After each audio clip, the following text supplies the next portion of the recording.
Hello, everybody. Welcome back to my channel. I'm Andrea Patrick, the BU Boss, and you know you are in the right place to use your personal brand, who you are, to do and be your best in your life, in your career, and in your business. And as you know, we are smack dab in the middle of our Search for Success Challenge, and I've got some amazing entrepreneurs on who are answering questions along the lines of how do you do and be your best in various areas of your business? How can you inject who you are and put the BU in your business? How can you do that in your life? And so today, one of the biggest things that's happening post-COVID is people are going from working 9 to 5s to actually having their own businesses. They're determined that they're not going to be held hostage by their employers anymore. They want to continue working from home, and they think it's finally time for them to put some money behind their passion and start monetizing it to do the things they love and do things that don't make them feel like work. Well, my guest today is Carolina Assey, and she is going to talk to us a little bit about one of the biggest challenges that happens when we do transitions from 9 to 5 to entrepreneurship. She's gone through this experience herself. Now, before I even get to her, let me just tell you this much. We had an amazing podcast interview a little while ago. I will be sure to link that in the show notes because it was phenomenal. She gave us tons and tons of information. As a matter of fact, she gave us so much insight into the mindset that's necessary to make the transition and to do it effectively and efficiently. And we both know that the decision, you and I, you and me and her, we know that the decision to go from what someone is paying us to do to doing what we love and paying ourselves to do it is a difficult one in and of itself. But one of the biggest challenges is knowing what to do with all of that flexibility. So I want to introduce Carolina because she's going to help us with that. Carolina, how are you today? I am great. How are you? I am excellent. Thank you so much for asking. So, like I just said, we just had this amazing interview on the podcast, and I want people to go back and listen to that because it was just a wealth of information.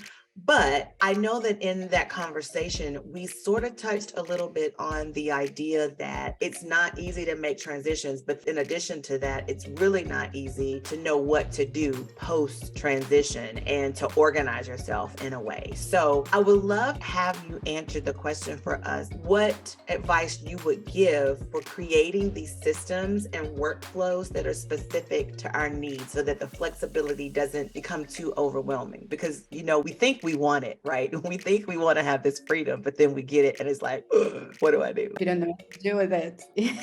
Yeah. I have 4 things that I want Okay. to say regarding how to create systems that work for you. I think Okay. you need 4 things. First of all, you need the tools that you're going to be using to organize your work. You need to find the right tools that help you keep your work organized, that help you keep track of all of the clients that you are working with, all the projects, all of the tasks that you need to handle. Mm-hmm. Then what you need is a routine that works for you, right? Because we are all different. And if I tell you, well, what works best for me is waking up at 5 a.m. and working for 3 hours and then meditating for an hour and then going for a walk of 10,000 steps, it may not work for you, right? Maybe you like to wake up late. Well, in fact, that's me. Like, I don't start my work day before 10 a.m. because I need to have a healthy breakfast and I need my time to wake up properly in the morning. But then you hear all of those big entrepreneurs telling you need to wake up at 5 a.m., right? So I think that the way to manage that flexibility and that freedom is creating the routine that aligns with who you are. If you like to wake up late and work until 12 a.m., then do that because that helps you. It's supposed to work for you. And then I said 4 things, right? Third thing. So we had the tools, we have the routine. The third thing is the setup, because there are going to be moments where you don't feel like you want to work and you need to have an environment that motivates to you working, right? So there are those little things that I've learned. For example, having a dedicated workspace. I'm a digital nomad, so sometimes it's not possible. And I found that if I have to, for example, eat dinner or eat lunch at the same table where I work with my computer, it's going to be hard for me to get to work, right? So I have to have my station. So it's those little things, like maybe you want to put on music that motivates you. I like to listen to instrumental instrumental music, right? Maybe you need to, I don't know, put crystals because you're a spiritual person who likes to have your energy right, right? All of those like little things that help you, even having a good tea, right? It helps you get motivated to start working. And once you start, the starting is always the most difficult part. With just about Once anything in life, starting is the biggest thing. Yes, exactly. Once you start, then you can continue working without so much. And then the fourth thing, which is something that I feel we underestimate a lot, I mean, it just goes overlooked, is setting up time, scheduling time for yourself to reset. Because as entrepreneurs, right, as business owners, we are like, our head is always in the business. Yes. We're always thinking about it. We're always working, right? And we just don't have this like outlet of energy. Exactly. For me, that's dancing. Like my dancing is like a sacred activity. No matter what.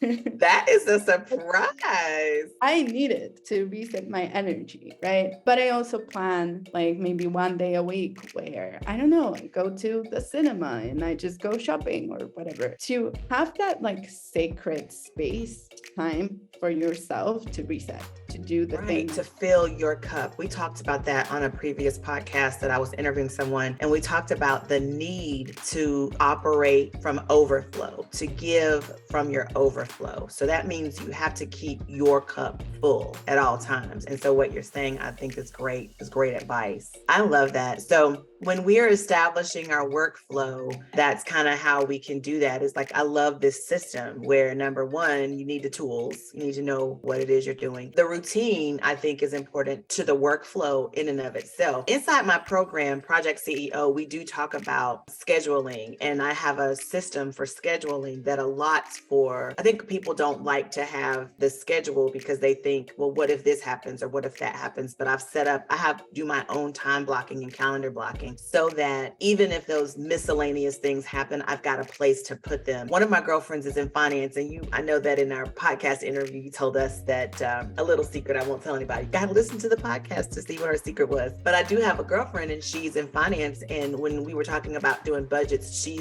suggested that we do a zero balance budget so that every dime we bring in the house is accounted for. And then that way you don't run so much of a risk of either overspending or not having when you need. And so I took that same approach for my time, and I account for every block of my time. It doesn't mean that I'm doing something in every one of those blocks, but I have accounted for every block of time so that if something comes up, there is a place to put it. You know what I'm saying? So I love that. Great. I love it. So listen, guys, if you have decided to make the transition being 9 to 5, if, COVID taught you nothing, but you wanted to go ahead and take that leap, step out on faith and transition into entrepreneurship, take Carolina's advice, do these 4 things for yourself, and it's going to make the transition a lot easier. It's going to help you set up your own systems, customize your systems. One of the things we talked about over on the podcast is our drive or I don't know what it is, our pull to conform to what we see our societal norms or to imitate the things that we see other people doing. And like she said, I'm like her. I'm not that chick that's getting up at 5 o'clock in the morning. My workday starts at 9, but I have a formula to reverse engineer so that I know what time I actually need to wake up in order to give myself the time. And so that's one of my systems. And I think the points and the tips that she gave us will help you to create that same sort of process for yourself so that you can keep your cup full and give out of overflow. So thank you so much, Carolina, for being on the show today. I really appreciate it. You're awesome. And I can't wait to have you back. Tell us a little bit before you go about what it is you do, because we did not get to that in the podcast. So I'm going to add that in the podcast too. I'm going to add this audio over there, this part. So tell us a little bit about what you do and how you do it and where we can find you, my friend. Oh, right. So I am a freelance copywriter and content writer, and I specialize mainly in website and email copy, but I also write blog articles for my clients, which are, many different topics and many different niches because I like variety.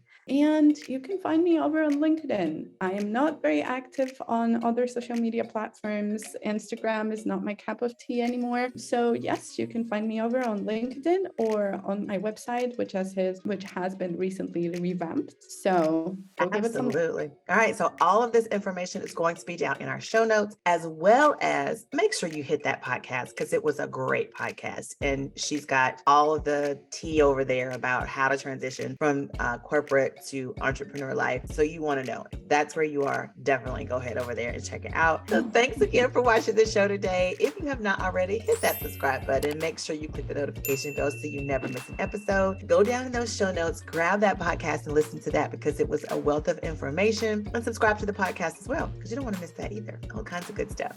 All right. See you again next week, guys. Bye.